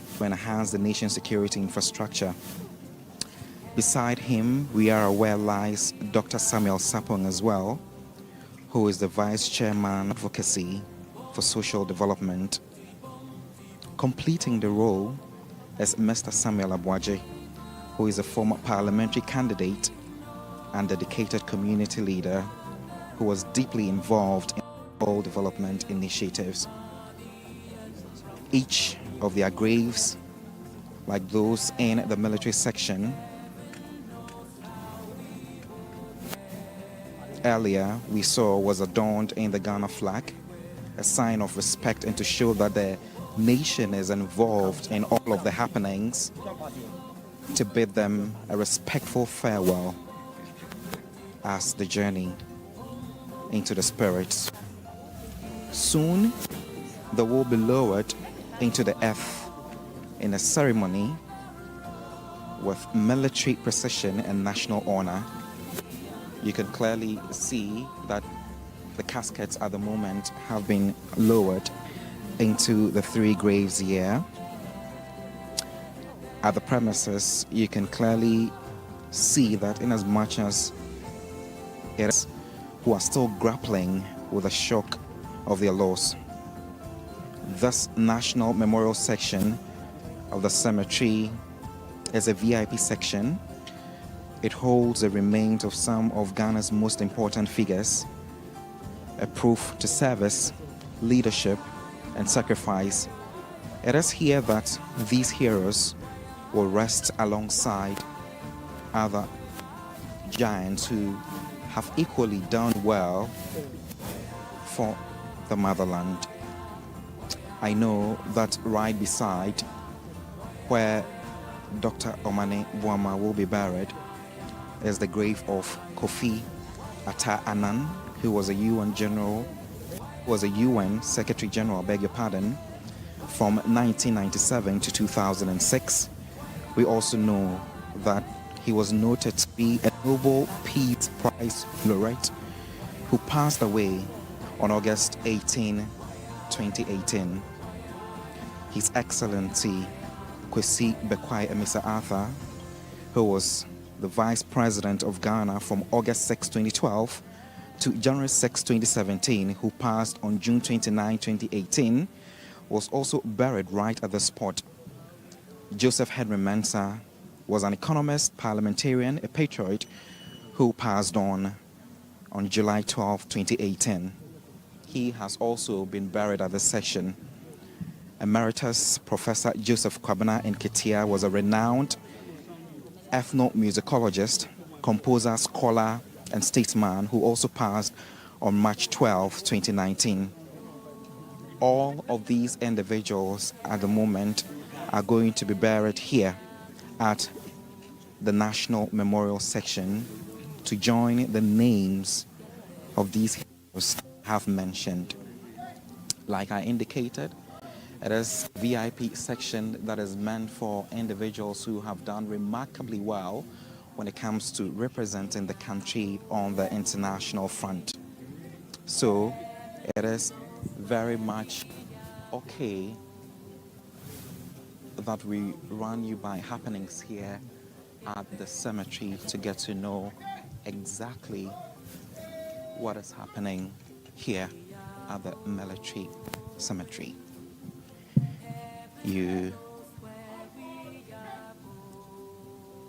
At this point, the military has taken over the session,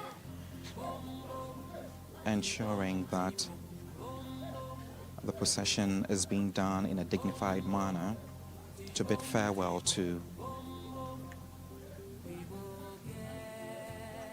the individuals that they have lost. As my camera pans closer to exactly where these individuals will finally be laid to rest, you can clearly still see that the three caskets have been lowered down into the graves, still draped with the Ghana flag as well. This was done in a dignified and respectful manner, just to honor them as they will be buried today. So today, the earth will claim 6 more names for this role of honor. Men whose service and sacrifice will be remembered long after the mourners have gone. If you just tuned in, another wreath will be laid here as well, and this is a manner that will continue to honor these individuals. Family members at the moment are taking a sample of the sun, pouring it onto their beloved relatives to say goodbye to them, to pay their last respects to them as they depart from earth today. The first one, like I mentioned, which belongs to Defense Minister Dr. Edward Omane-Boamah. So her sister, who has just come to take that act. We also await other dignitaries as well who are lined up afar to ensure that all of this will be done soon.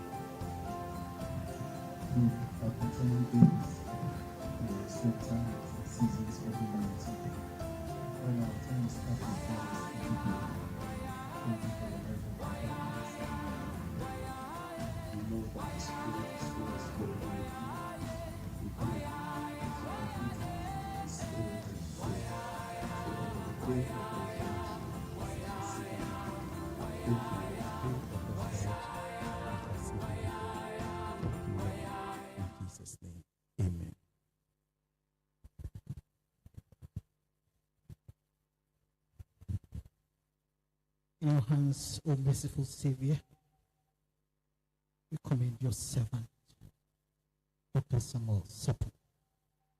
Acknowledge him, a sheep of your fold, a lamb of your flock, a sinner of your redeeming. Receive him into your arms of mercy, to the blessed rest of everlasting peace. and into the glorious company of the saints above. Merciful God, the Father of our Lord Jesus Christ, who is the resurrection and the life, raise us up, we pray, from the death of sin to life of righteousness. But then, with the death of this life, we shall, with this, a father, a brother, a husband, Dr. Samuel Sapon, be found acceptable to you. Holy Father, give us comfort in times of distress and pain. Grant to the bereaved consolation and faith. Let your peace be felt where family discord threatens, and let your love continue to guide us, that we may love and strengthen one another through Jesus Christ our Lord. Amen. So Lord Jesus Christ, by your own free, so we pray that, Lord, you will sanctify this grave, even as it claimed the mortal remains of our dear brother, Dr. Omani Brahma. And we pray that, Lord, on the day of resurrection, you will count him among those you have chosen. Eternal rest grant unto him, O Lord, and let your perpetual light shine upon him. May the soul of Dr. Omani Kofi Brahma and the souls of all the faithful departed, through the mercy of God, rest in perfect peace. Amen. God bless you. We shall now do the roof laying by the widows and children.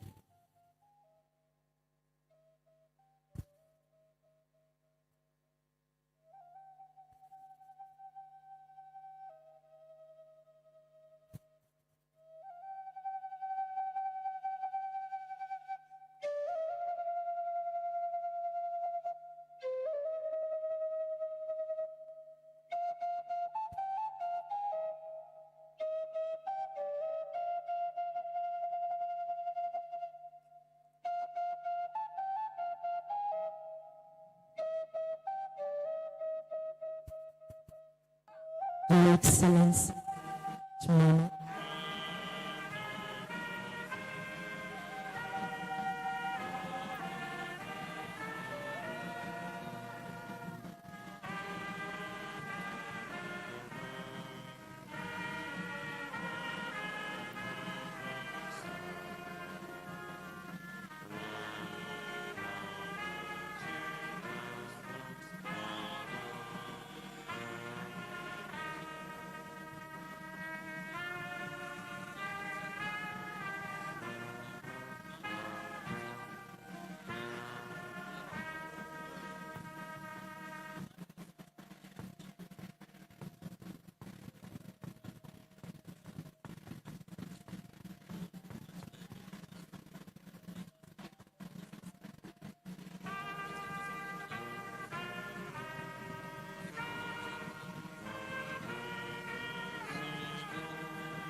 Your prayers and your presence mean more than words can express. May God bless you all. Thank you.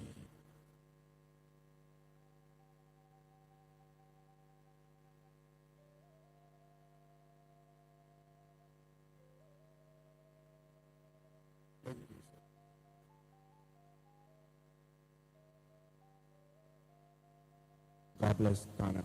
God bless everybody. Thank you. God bless you. Excellency, sir. God bless you for all that done throughout the day. I pray that God's grace will continue to be with all of us. And may God bless the homeland Ghana, make our nation great and strong. Amen. And sir, the ceremony has ended. Thank you.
It is done in a very dignified manner, if I should say.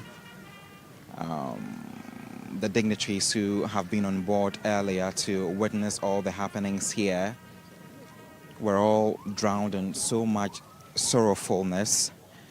And my cameraman and I will just briefly, in a rush, take you to the military cemetery where the other individuals are equally being buried. And it's generally been as the funeral earlier at the Independence Square where they had the whole procession being held. You heard the president made mention of the fact that these are individuals who have served the nation with their whole heart, and that where I'm standing, you can clearly see a red canopy there. And right beneath that canopy is where they've also dug a grave there that is going to have these individuals who have been dedicated officers to the force capture when it crashed somewhere in the Ashanti region. Session there has just ended, and then we are coming here to equally pay attention to these other 3 individuals to get to know how arrangements are made and how it is all going to end here.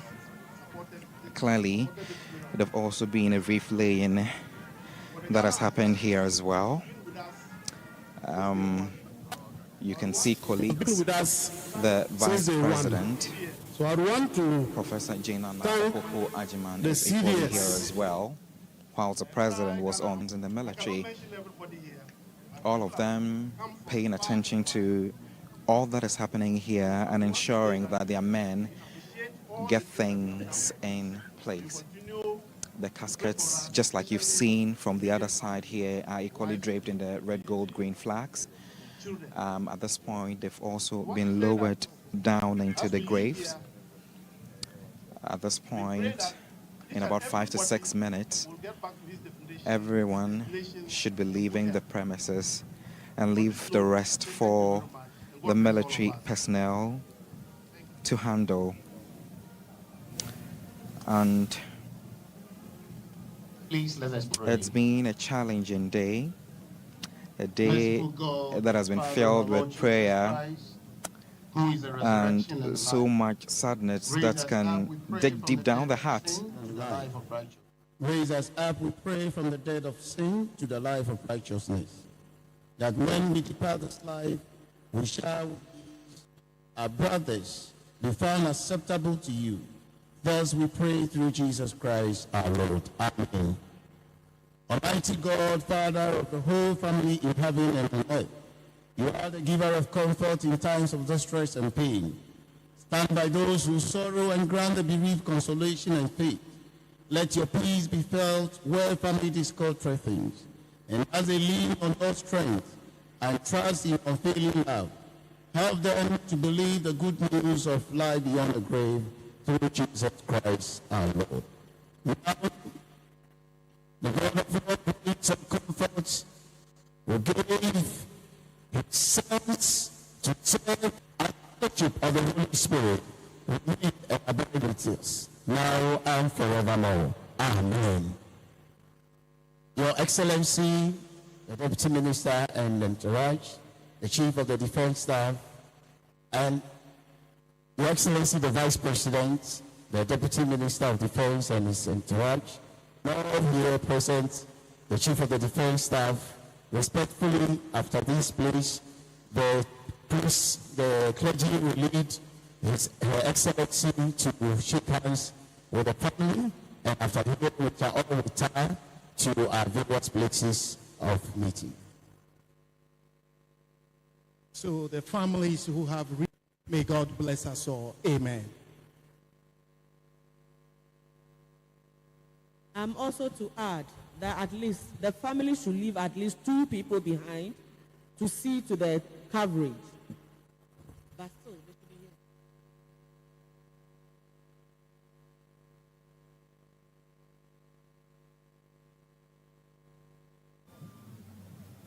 Religious leaders who were here and organized praying sessions for these fallen heroes, we can see at the moment are exchanging pleasantries with the bereaved families here at the cemetery. They have done their part. They have prayed for the souls to be able to journey well into where we'll be going to, which we all believe is going to be in the paradise or heaven, as the Bible says, or as the Quran says. But right after that, you can see them taking their steps. Clearly, 2 of them draped in their black and white gown with their muffler around their neck.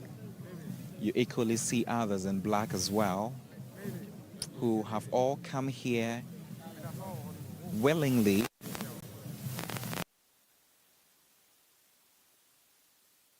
the right right prayers are being held here Ladies and gentlemen, at the there will be military site of the cemetery I will be sitting at the to ensure that these souls all I encourage will depart the earth and get to the heavens in purity. At the moment, we have been told that the bereaved families who are still holding on to their bouquets will have their final session and also give vote of thanks before will soon come to an end. It's been a week and some days of so much trauma. It's been generally a challenging time for a lot of people in the country. Really challenging, if I should say. A lot of people trying so hard to comprehend with this tragic incident, with a lot of people asking why these people should have left Earth in this unfriendly and shocking manner. A lot of people have described the Defense Minister, Dr. Edward Omane Boamah, as a man who was very vigilant and concerned about the work that he does. Others also made mention of the fact that he was a man who was very generous. On the day that we heard the tragic news, we went to his house and saw a lot of people who were gathered in front of his home, obviously grieving, others crying, asking questions as to why this individual would have been snatched away from them in such a tragic manner. But clearly, those are the graveyards that has been dug for these three individuals. And soon after, when we leave here, the military officers will take charge and ensure that the final rites will be done before they can officially seal the graves. On the background, you can see people, some are dancing, if I should say, in excitement. The drums obviously sound from the northern part of the country, which happens to be Anala, who comes from the upper east region of the country. The family members, some of whom have traveled all the way to this side, are drumming, and mostly from that part of the country. When the bodies are brought in, prayers are said, and then they finally lay them onto the graveyards. That is when the drums will start beating, just as you can hear on the background here. The military officers at the moment are trying to take off the lowering machine, which clearly you can see is draped in the Ghana flag. We know that's in the middle, Ani Mahama now to Flight Lieutenant. And right after all of this is done, they would ask everyone, including family members who have been here, to leave so that the military can be able to do their exercise diligently in paying respects to their bosses. The graves tiled in white, which signifies purity, to be able to journey these individuals into the Pure Land. It's been done in a very respectful manner, to bid farewell to these individuals. Families at the moment will be placing their flowers right beneath each grave together, and helps us connect in the spirit. So these individuals who happen to be family members of these individuals are obviously paying their last respects. At the moment, they only get to see the caskets of their relatives. Others are still unable to comprehend with the news. They cry and leave the scene right after dropping their flowers and bowing before the lifeless bodies. The atmosphere here, I would say, is still so much sorrow. A lot of crying is still happening here. She clearly cannot hold her tears. She's been consoled, she's held, but she cannot even stand on her feet.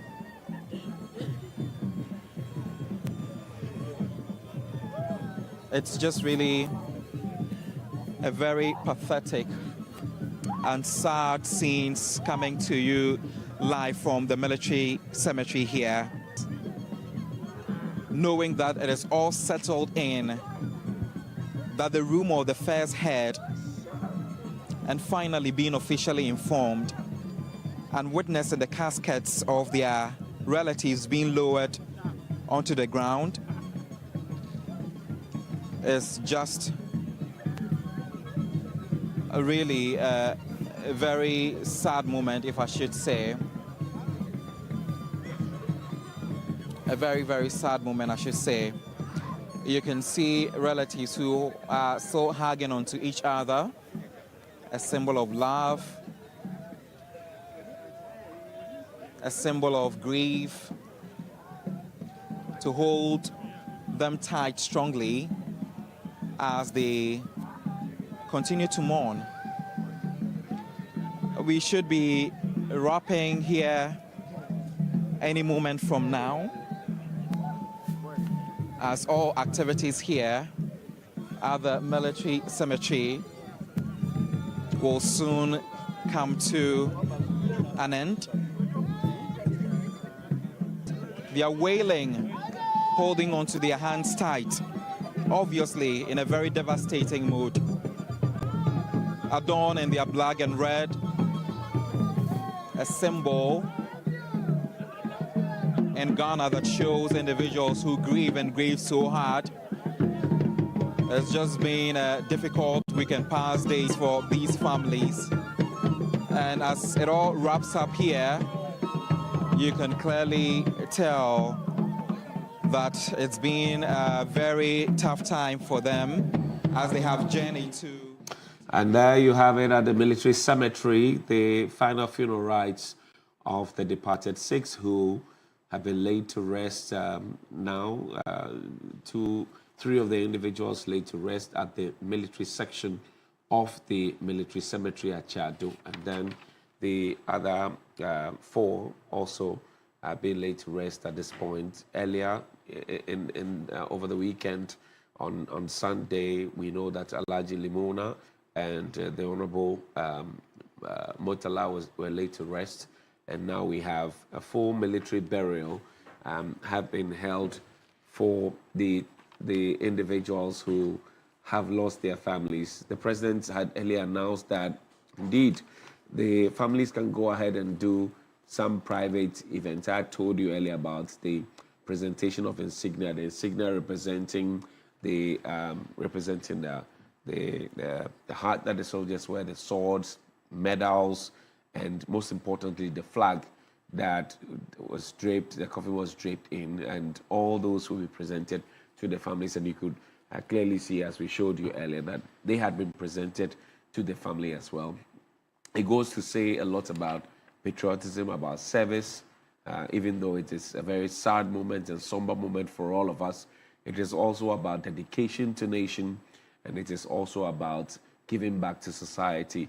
And the dances you see, they are not dances that are dances of excitement. They are telling a story and expressing their emotions in terms of how they are grieving, and they are bringing the northern culture down all the way to the south to demonstrate to us that when they have one of their own heroes or heroines fall, this is how they express their emotions to tell the world that they are indeed in mourning. And you could clearly tell it is not a jubilant dance. It's actually a dance that is expressing their emotions in full glare of the public. And that's what you have there at the military cemetery. The President of the Republic of Ghana, as Commander-in-Chief of the Ghana Armed Forces, went to the military section where now Wing Commander Anala and Flight Lieutenant Truman Pedu